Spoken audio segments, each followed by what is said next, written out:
Good evening and welcome back to another episode of The Longing, where today we are once again going to be continuing to read Moby Dick. So, let's get going with Chapter 35. Chapter 35, The Masthead. It was during the more pleasant weather that in due rotation with the other seamen my first masthead came around. In most American whalemen, the mastheads are manned almost simultaneously with the vessels leaving her port, even though she may have 15,000 miles and more to sail ere reaching her proper cruising ground. And if, after a 3, 4, or 5 years' voyage, she is drawing nigh home with anything empty in her, say an empty vial even, then her mastheads are kept manned to the last, and not till her skysail pulls sail in among the spires of the port does she altogether relinquish the hope of capturing one whale more.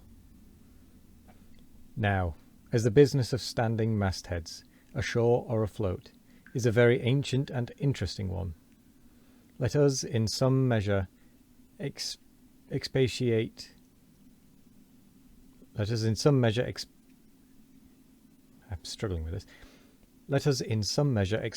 here. I take it that the earliest standers of mastheads were the old Egyptians, because in all my researches I find none prior to them. For though their progenitors, the builders of Babel, most doubtless, by their tower, have intended to rear the loftiest masthead in all Asia or Africa either, yet, ere the final truck was put to it, as that great stone mast of theirs may be said to have gone by the board, in the dread gale of God's wrath. Therefore we cannot give these Babel builders priority over the Egyptians.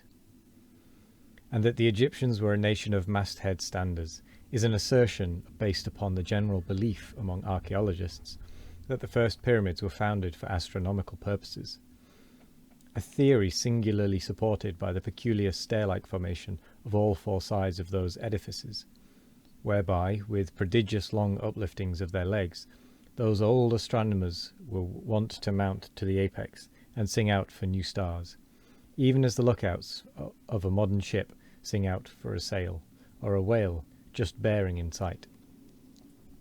In Saint Stylites, the famous Christian hermit of old times, who built him a lofty stone pillar in the desert and spent the whole latter portion of his life on its summit, hoisting his food from the ground with the tackle. In him we have a remarkable instance of a dauntless stander of mastheads, who was not to be driven from his place by fogs or frosts, rain, hail, or sleet, but valiantly facing everything out to the last, literally died at his post. Of modern standards of mastheads we have but a lifeless set, mere stone, iron, and bronze men, who, though well capable of facing out a stiff gale, are still entirely incompetent to the business of singing out upon discovering any strange sight.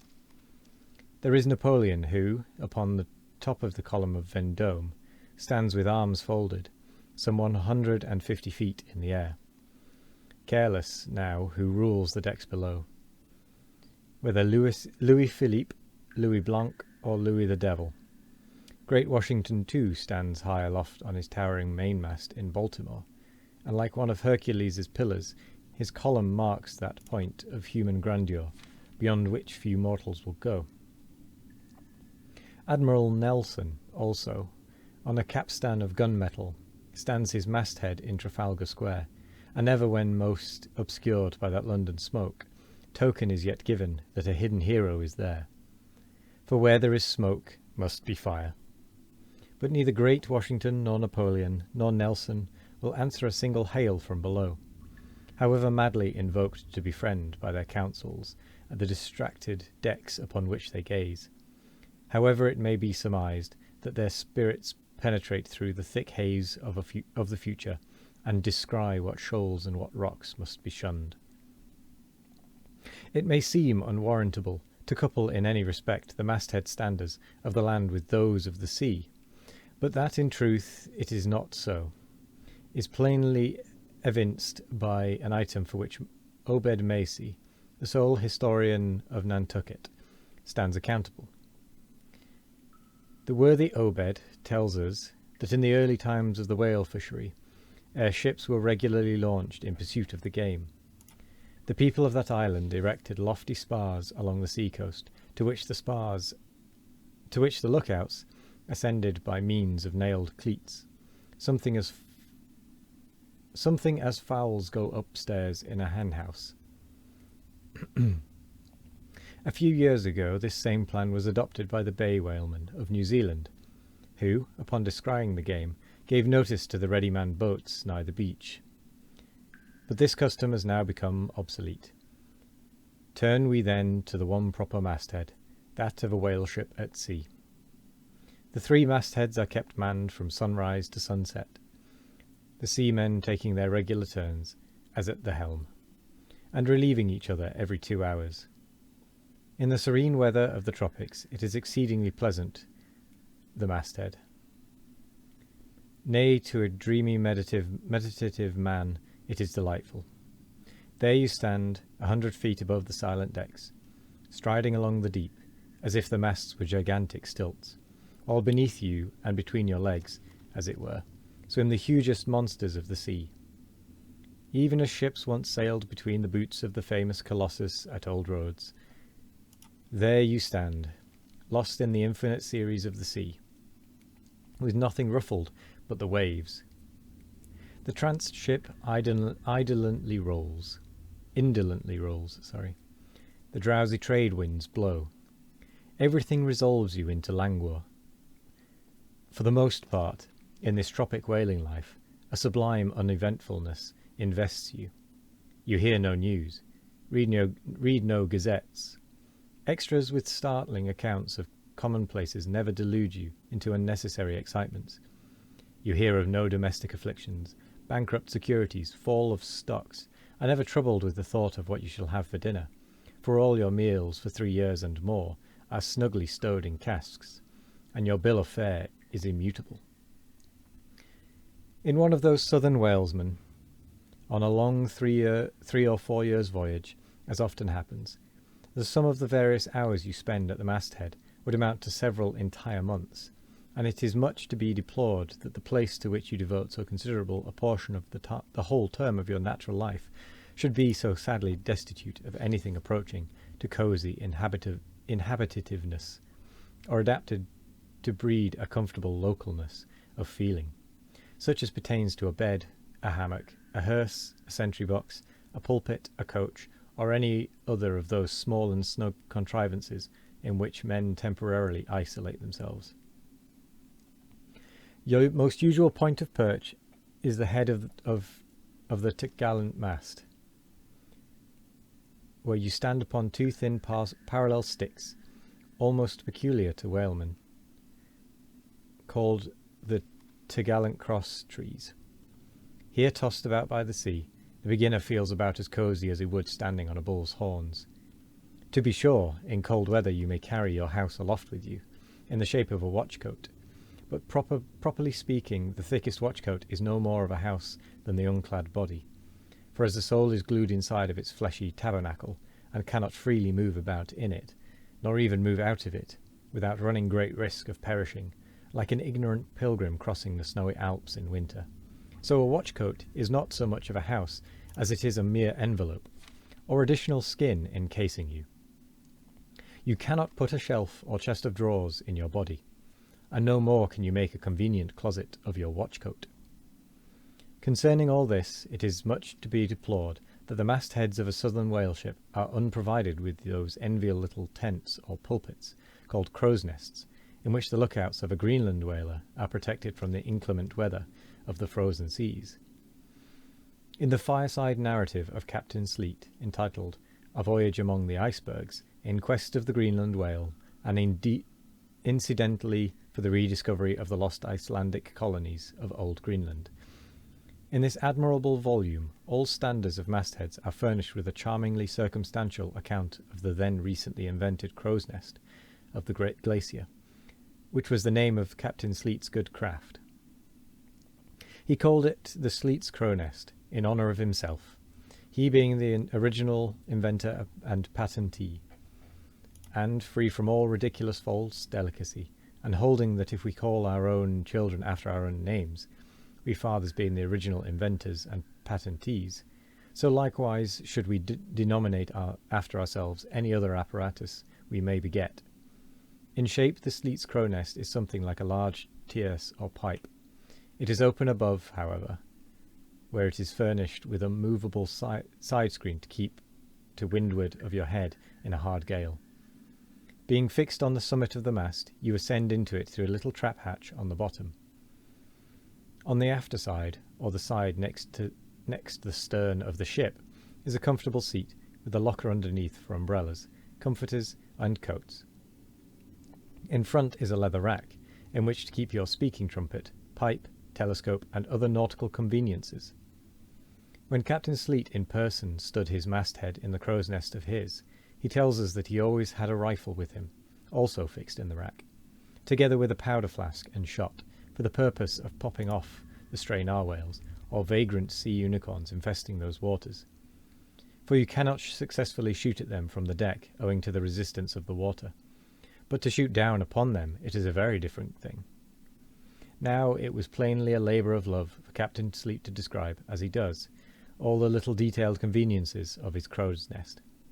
But though he so enlarges upon many of these, and though he treats us to a very scientific account of his experiments in this crow's nest, with a small compass he kept there for the purpose of counteracting the errors resulting from what is called the local attraction of all binnacle magnets, an error ascribable to the horizontal vicinity of the iron in the ship's planks, and in the Glacier's case, perhaps to there having been so many broken-down blacksmiths among her crew. I say that though the captain is very discreet and scientific here, yet, for all his learned binnacle deviations, azimuth compass observations, and approximate errors, he knows very well, Captain Sleet, that he was not so much immersed in those profound magnetic meditations as to fail being attracted occasionally towards that well-replenished little case bottle, so nicely tucked in on one side of his crow's nest, within easy reach of his hand.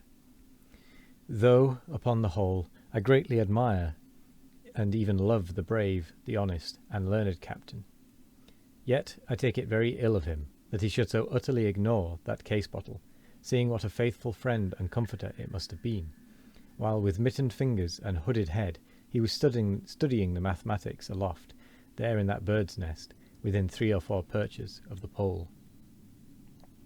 But if we southern whale fishers are not so snugly housed aloft as Captain Sleet and his Greenlandmen were, yet that disadvantage is greatly counterbalanced by the widely contrasting serenity of those seductive seas in which we south fishers mostly float. For one, I used to lounge up the rigging very leisurely, resting in the top to have a chat with Queequeg, or anyone else off duty whom I might find there, then ascending a little way further and throwing a lazy leg over the topsail yard, take a preliminary view of the watery pastures, and so at the last mount to my ultimate destination. Let me make a clean breast of it here, and frankly admit that I kept but sorry guard. With the problem of the universe revolving in me, how could I, being left completely to myself at such a thought-engendering altitude, how could I but lightly hold my obligations to observe all whale ships' standing orders, keep your weather eye open, and sing out every time? Let me in this place movingly admonish you, ye ship owners of Nantucket, beware of enlisting in your vigilant fisheries any lad with lean brow and hollow eye, given to unseasonable meditativeness, and who offers to ship with the faden instead of a bowditch in his head. Beware of such an one, I say.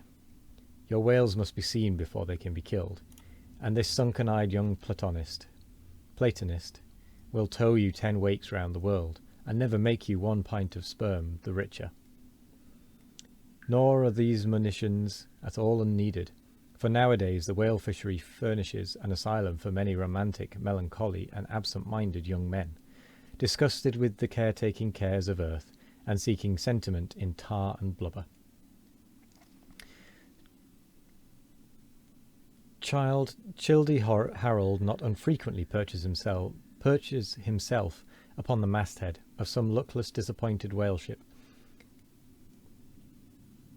and in moody phrases ejaculates, "Roll on, thou deep and dark blue ocean, roll. 10,000 blubber hunters sweep over thee in vain." Very often do the captains of such ships take those absent-minded young philosophers to task, upbraiding them with not feeling sufficient interest in the voyage, half hinting that they are so hopelessly lost to all honourable ambition, as that in their secret souls they would rather not see whales than otherwise. But all in vain. Those young Platonists have a notion that their vision is imperfect. They are short-sighted. What use, then, to strain the visual nerve? They have left their opera glasses at home. "Why, thou monkey," said a harpooner to one of these lads, "we've been cruising now hard upon 3 years, and thou hast not raised a whale yet. Whales are scarce as hen's teeth whenever thou art up here."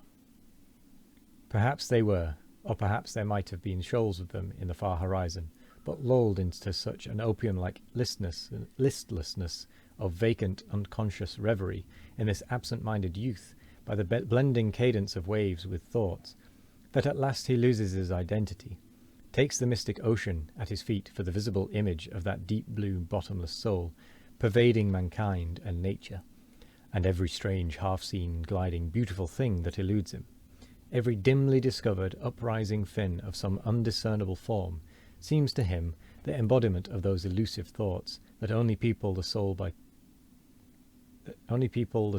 continually flitting through it. That made no sense. In this enchanted mood, thy spirit ebbs away to whence it came, becomes diffused through time and space, like Thomas Cranmer,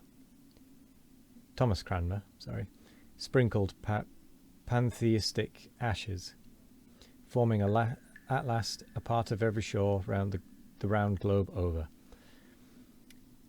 There is no life in thee now, except that rocking life imparted by a gently rolling ship, by her borrowed from the sea, by the sea from the inscrutable tides of God.